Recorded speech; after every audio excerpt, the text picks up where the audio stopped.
Yo, what's going on, guys? This is TSG Comics. I'm back. I got a decent little setup here. As you can see, I'm not using my phone and tripod at stand anymore.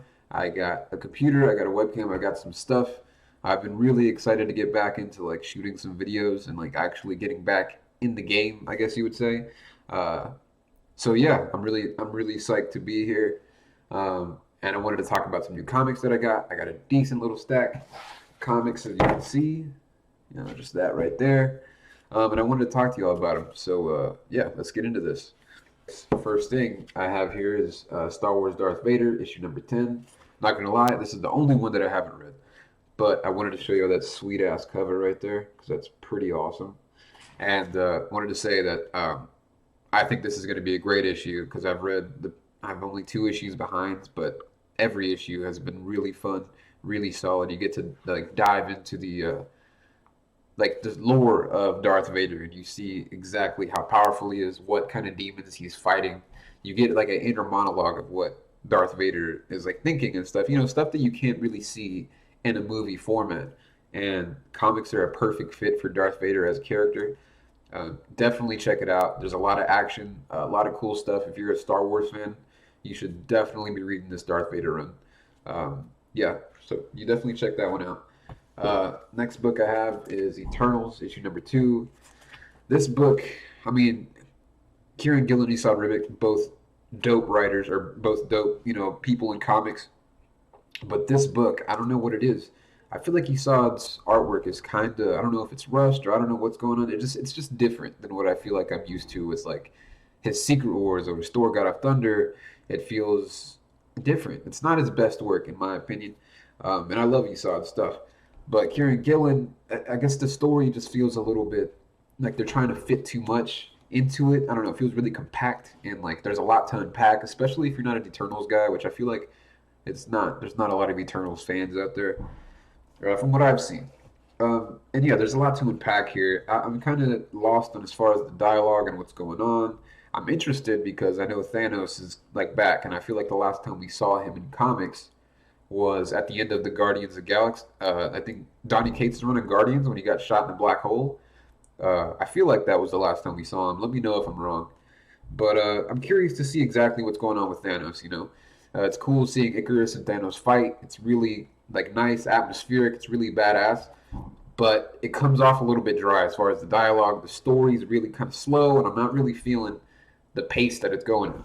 But I'm gonna give it another shot, dude. I do like the Eternals comics. I've read Jack Kirby stuff, and I thought it was really cool. It's really, really Jack Kirby. You know what I mean? And I want to see what they're going to do with that, see how they're going to, complement that run and the Neil Gaiman stuff. I want to see exactly how they're adding to the lore of the Eternals because there's so little Eternals comics. Like there's like 4 runs, and there's not many books. I'm curious to see what kind of lore can be added to the Eternals. You know what I mean? Next book I have is Radiant Black, issue number 1. I think this is the first book in the new wave of like image superheroes. I think they're going to start a new like line. You know how they started off as superheroes and they kind of went to, different directions with indies. I think this is a new superhero book. This was good, man. I thought it was really good. It's very classic Marvel and DC. This is basically just a superhero origin story. You get introduced to the character. You see his problems and like what he's dealing with. Very classic. And then you see what happens and how his life kind of transforms by the end of the issue because he's a superhero. I thought it was a very cool book. I think it'll get better for sure. I just think it needs to expand upon itself, and I think the next couple issues will do that. And we'll see the benefit of it. I have here is Casual Fling, issue number 1. This is definitely not my like book that I would get. I was just like, man, I just want to check out a new number 1 issue because they're fun. You got a little peek into this family's life, and you see, there's a stay-at-home dad. The mom works. She's very, the roles are kind of reversed in the traditional sense, I guess you would say. The dad's a stay-at-home dad, and the mom goes, and she's I'm not sure what she does, but she's a very businesswoman. And you can see it kind of hints that she's not happy at her life. She meets some guy, and then casual flings occur, hence the name. And then something happens, at the very end that makes you like, oh, so there might be some drama going on.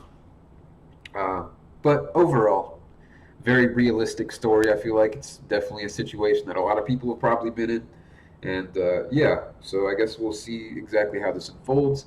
I liked it. I liked the number one. I don't know if I'll get issue number two just because I'm not really into this kind of story, and I'd rather spend my money on like more actiony stuff, more superhero type stuff. Or like, but this seems like a really dramatic comic, and I feel like it could probably get a lot better. I'm curious to see where it goes. Black Hammer issue number one. Black Hammer Visions issue number one. Uh, a little backstory on me. I have not read a lot of Black Hammer. I've heard a lot about it. I know Jeff Lemire has made this whole world that's been expanded upon. There's so many different side comics and different little mini series and stuff. But I've heard it's really good. But this book, from what I've read, I kind of read the first arc of Black Hammer.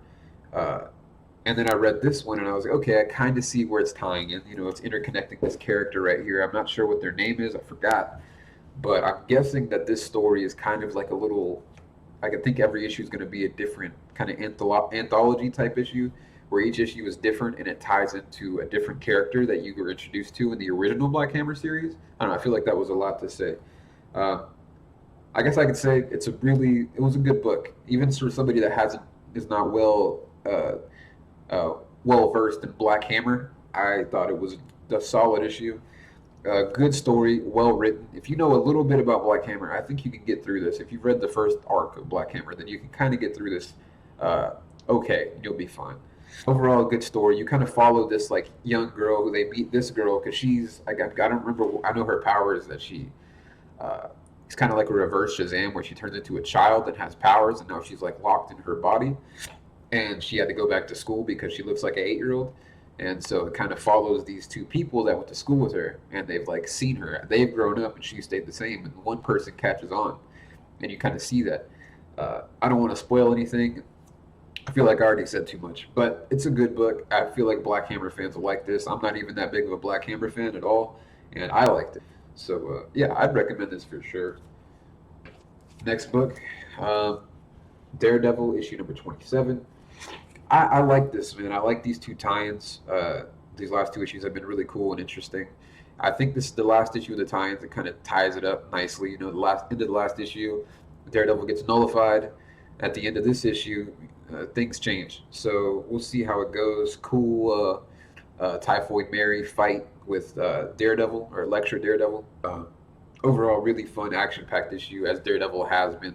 Daredevil has been really action-packed from the beginning. Really fun, really dramatic, really gritty and street level, which is what I want in a Daredevil book. Like, Daredevil is in prison right now. You can't get more street level than that. Or I guess Matt Murdock. Well, he's Daredevil still. But, it's pretty cool, man. I'm glad this King in Black tie-in stuff is over because now we can actually get back to the story. Chip Zdarsky has been, like, putting so many seeds in, like, there's so much stuff going on.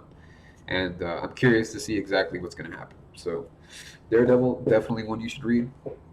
Last couple books I have here, X-Force, issue number 17.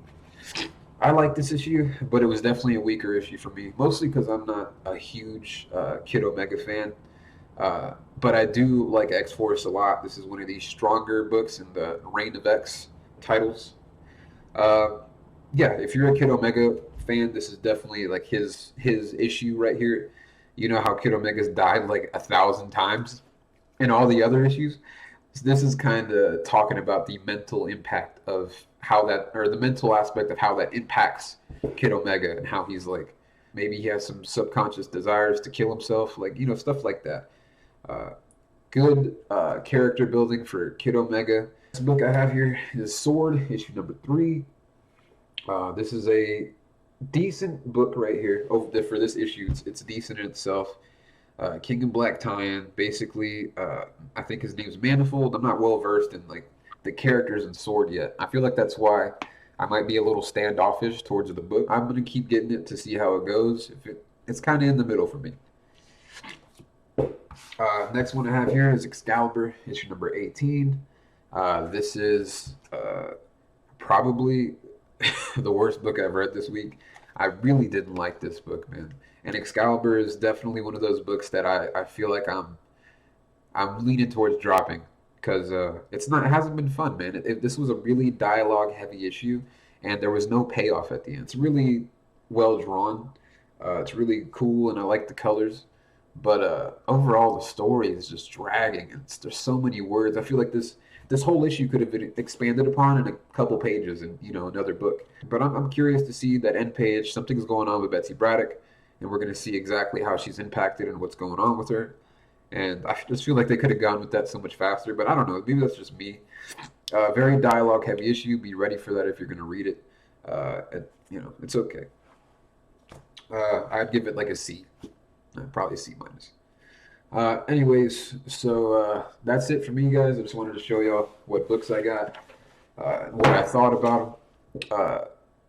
I know it's been a while since I posted a video. Really looking forward to coming out with some more content. I got some new comic stuff that I want to do, some comic reviews, comic hauls. Watching a lot of movies. I want to do like movie based content as well.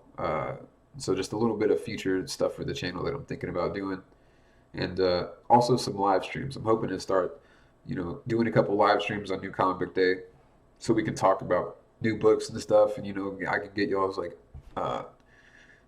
word on it and see what y'all think about it. It's cool, having like a live setting interaction where you can talk back and forth to the chat. I love being in the chat. It'd be cool to like start doing it myself. But yeah, so just a little bit of future stuff that I'm thinking about doing. I will definitely have more comic books because I'm a fucking Wednesday warrior. So yeah, y'all keep checking out my content. Y'all have a good one. Take it easy. Hope y'all have a good day.